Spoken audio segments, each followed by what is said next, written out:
First contact incident. Commander Ilara Hayes stared through the viewport of the research vessel Horizon at the swirling nebula beyond. 20 light-years from Earth, farther than any human expedition had ventured before. Her reflection stared back at her, dark skin contrasting against the white of her uniform, eyes that had seen more stars than most would in a lifetime. "Commander, we're receiving an anomalous signal," Lieutenant Chen reported, his fingers dancing across the holographic interface. "It doesn't match any known patterns in our database." Ilara's heart quickened. Origin. The third moon of the gas giant. Looks artificial. After 3 years of searching the stars for evidence of extraterrestrial intelligence, they might have finally found it. Not microbial life, not fossilized remains, but an active transmission. "Alert command. Prepare the first contact protocols," she ordered, her voice steady despite the adrenaline surging through her veins. "And bring us into orbit around that moon." As the Horizon changed course, Ilara couldn't help but think of humanity's long fascination with first contact scenarios. Some imagined benevolent visitors bringing technological gifts. Others feared conquest or annihilation. But in the end, all were just stories, human projections of hope and fear onto the unknown. Now they would finally face reality. The moon's surface was barren and cratered, but sensors detected an underground complex extending for kilometers beneath the regolith. The signal originated from its center. Thermal readings indicate an atmosphere inside the structure, Science Officer Karim reported. Compatible with human physiology, surprisingly. "Too convenient," Security Chief Alvarez muttered, checking her sidearm. "Could be a trap." Ilara considered their options. Standard procedure recommended waiting for backup, but they were months away from the nearest human outpost. "We'll proceed with caution," she decided. "Prepare the shuttle." "Chen, Karim, Alvarez, you're with me." The landing was uneventful. They touched down near a massive structure reminiscent of ancient Mayan architecture, angular and imposing, but constructed from a metallic substance that absorbed light rather than reflected it. A single entrance gaped like an open mouth. "Atmospheric analysis confirms breathable air," Karim said as they suited up. "Gravity slightly lighter than Earth standard." They approached the entrance, weapons holstered but ready. Ilara led, her footsteps echoing against the strange metal. The interior was illuminated by soft blue light emitting from the walls themselves. Corridors branched off in multiple directions, each identical to the last. "It's a labyrinth," Chen whispered. "Follow the signal," Ilara instructed, checking her handheld scanner. They navigated through the maze-like structure for nearly an hour before entering a vast circular chamber. The ceiling arched hundreds of meters overhead, the walls decorated with intricate patterns that seemed to shift when viewed peripherally. "We're not alone," Alvarez warned, her hand moving to her weapon. Figures emerged from recessed alcoves around the chamber. Tall, slender beings with skin the color of deep space, glossy and reflective. Their eyes were large and golden, without pupils or whites. Each had 4 arms ending in 7-fingered hands. They wore no clothing, but patches of their skin glowed with geometric patterns. One stepped forward, taller than the rest. Where the other's skin was midnight black, this one's was silver, reflecting their images like a distorted mirror. "Humans," it said, the word perfectly formed despite the being's lack of visible mouth. The voice resonated directly in their minds. "You have come far from your world."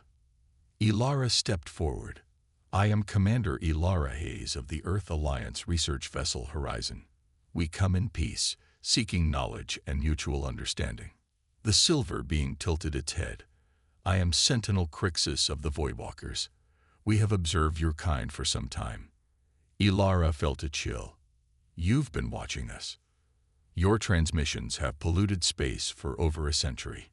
We intercepted them, studied them. You are an interesting species." The way Crixus said interesting made it sound more like disturbing. "We hope to establish diplomatic relations," Ilara continued, falling back on her training. "To share knowledge and culture." Crixus's skin rippled, patterns shifting rapidly, perhaps their equivalent of laughter. Knowledge. What knowledge could your primitive species offer us? We were traveling between stars when your ancestors were still discovering fire. Alvarez tensed beside her, but Ilara raised a hand slightly, signaling patience. Every species has unique perspectives, she replied evenly. Our differences can be our greatest strength. Differences? Crixus echoed. Yes, you are very different. Emotional, unpredictable, violent. The other Voidwalkers shifted, their skin patterns flashing in what seemed like agitation. We've evolved beyond many of our violent tendencies, Ilara said carefully. Have you? We've studied your history, war after war, genocide, environmental destruction. Even now, your nations compete for resources, for dominance. We're not perfect, Ilara admitted, but we strive to be better. Crixus moved closer, towering over her.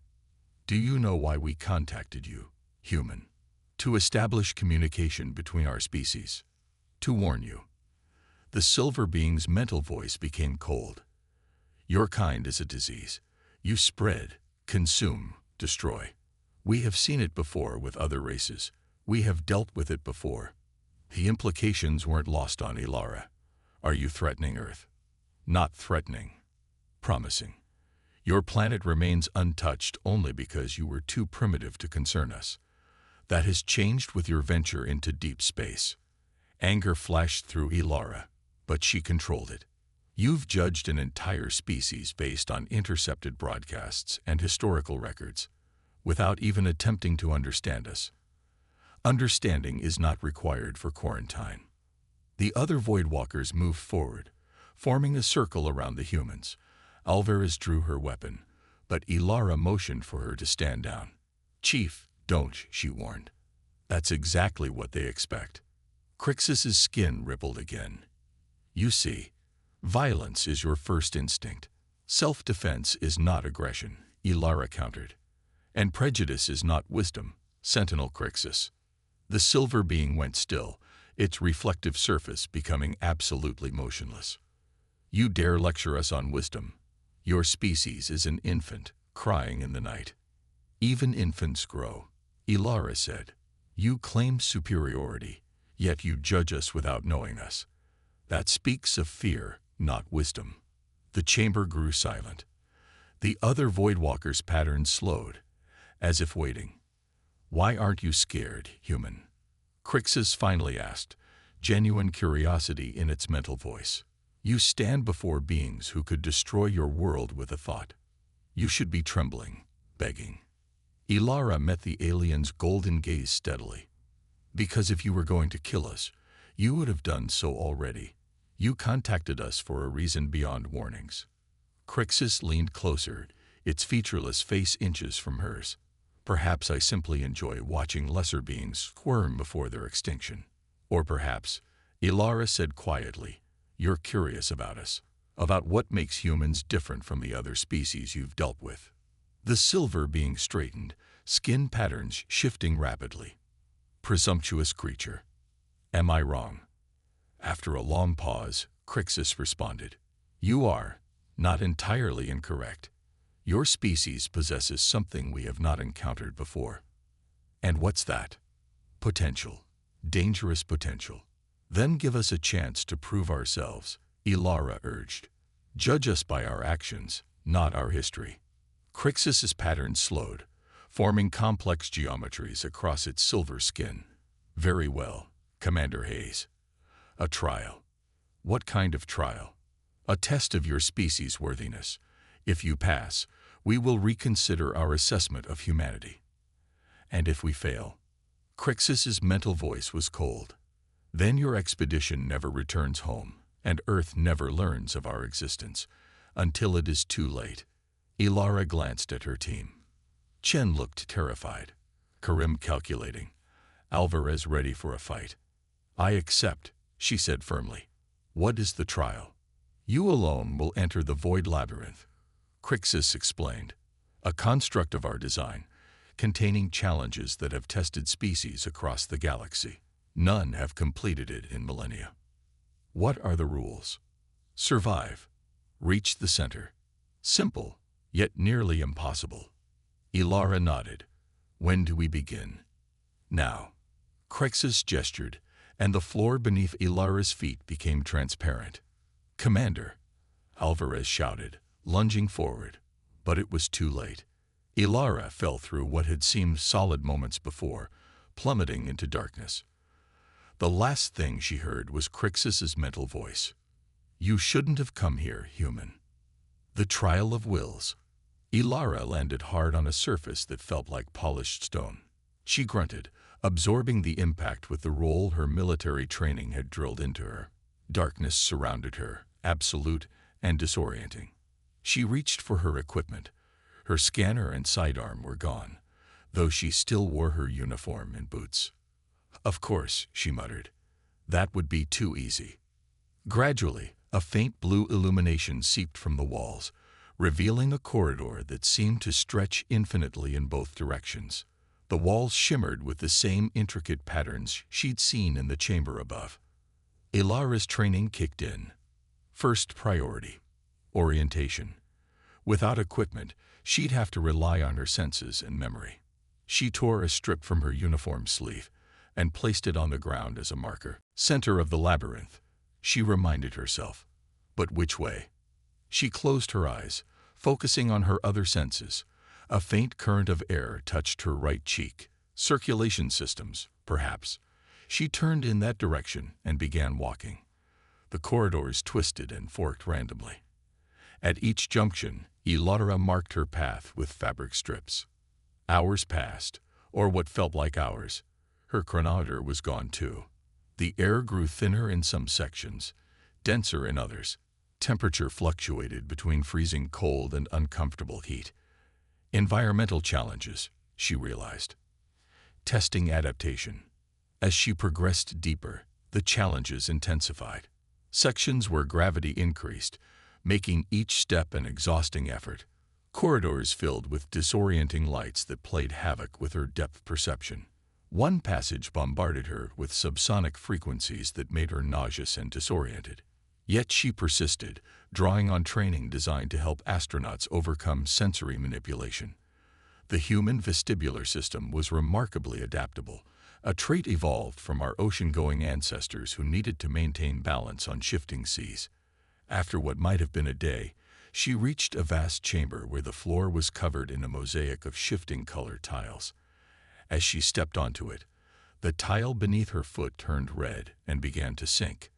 Weight triggers, she muttered, quickly stepping to another tile. The second tile turned red too. She had only seconds to react before it started sinking.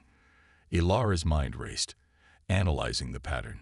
Some tiles showed very faint discoloration before she stepped on them, nearly imperceptible, but present. Humans had remarkable pattern recognition, another evolutionary advantage from our predator past. She began moving rapidly across the chamber, choosing tiles that showed the slightest blue tint rather than gray. None turned red. Halfway across, she heard movement. A figure emerged from the far entrance, silver skin reflecting the colored light of the tiles. Sentinel Crixus, she called. Come to watch. To observe, the alien corrected. You have progressed further than expected. Sorry to disappoint. Not disappointment. Curiosity. You avoided the sonic trap that has incapacitated 7 other species. Ilara continued picking her way across the tiles. Human eardrums are remarkably resilient, flexible structures, adaptable to pressure changes. And now you decipher the path. How? She smiled tightly. Pattern recognition. Our brains are wired for it. Interesting. Yet you will not survive what comes next. We'll see about that. Crixus tilted its head. Why do you persist? The odds of success are mathematically negligible. Because that's what humans do, Ilara replied, reaching the far side of the chamber. We face impossible odds. Sometimes we lose. Sometimes we surprise everyone, including ourselves. The Voidwalker regarded her silently, then gestured toward the next corridor. Continue then. The final challenge awaits. The passage led to another circular room, smaller than the first. In its center stood a pedestal supporting what looked like a crystal sphere filled with swirling darkness. The void core, Crixus explained, following her in. Touch it, and you complete the trial. Ilara studied the room suspiciously. That's it. No traps. Only one. The core destroys any mind it deems unworthy. It will examine your thoughts, your memories, your very essence. If it finds you wanting, your consciousness will be erased. Convenient, Ilara remarked dryly. A test I can't possibly verify as fair. Fairness is irrelevant. This is judgment. Ilara approached the pedestal slowly. Before I touch it, tell me something. Why do the Voidwalkers fear humans so much? Crixus's skin patterns flashed rapidly. We do not fear. Of course you do. You've quarantined other species, eliminated threats. You're cosmic gardeners, pruning what you consider weeds. But humans worry you differently, don't they? The silver being moved closer. Your species is unpredictable. You survive when you should perish. You thrive in environments that should kill you. You innovate at a pace we have never witnessed. And that scares you. It concerns us, Crixus corrected. 1,000,000 years of spacefaring, and we have never encountered a species that progressed from primitive to space-capable in mere millennia. The mathematical projections of your development curve suggest you could surpass us within 10,000 years. Ilara couldn't help smiling. So this isn't about protecting the galaxy from us. It's about protecting your dominance. Touch the core, human, Crixus said coldly. End this discussion. She stepped to the pedestal. You know what makes humans different, Sentinel. We cooperate. We learn from each other, build on shared knowledge. Your species may be individually superior, but we lift each other up. Ilara placed her hand on the core. Instantly, her mind was flooded with images. Her childhood on the struggling colony of New Bombay, her mother's death during the oxygen riots, her determination to join the alliance and make a difference. Every triumph, every failure, every moment of doubt and resolve. But deeper, beyond her personal memories, the core touched something else. The collective human experience encoded in her DNA, in her neural pathways. The drive to explore, to understand, to connect. The capacity for both terrible destruction and magnificent creation. The core's energy surge, seeming to search for something specific. Weakness, perhaps, or strength. Ilara pushed back with memories of human resilience, the rebuilding after the climate wars, the first Mars colony surviving against all odds, children playing in restored forests once thought permanently destroyed. We make mistakes, she thought fiercely at the probing consciousness, terrible ones. But we learn. We grow. We're better together than apart. The core pulsed once, blindingly bright, then went dark. Ilara staggered back, gasping. Crixus stood motionless, skin patterns completely still. Impossible, the alien's mental voice whispered. What happened? Ilara demanded, still disoriented. The core accepted you. Crixus's patterns began shifting again, rapidly forming complex geometries. It has never accepted any being from a level 3 civilization before. Why me? Not you specifically, what you represent. Crixus approached, studying her with new intensity. Your mind showed something unique, profound individual consciousness combined with instinctive species-wide cooperation, individualism without isolation, community without hive mind limitations. Ilara straightened, meeting the alien's gaze. So do we pass your trial? You have earned a reprieve, Crixus conceded. We will observe humanity further before making final judgment. That's not good enough, Ilara said firmly. We don't need distant observers. We need dialogue, exchange, relationship. If you want to truly understand humans, work with us, not just watch us. The Voidwalker was silent for a long moment. Then, surprisingly, its mental voice held a hint of what might have been respect.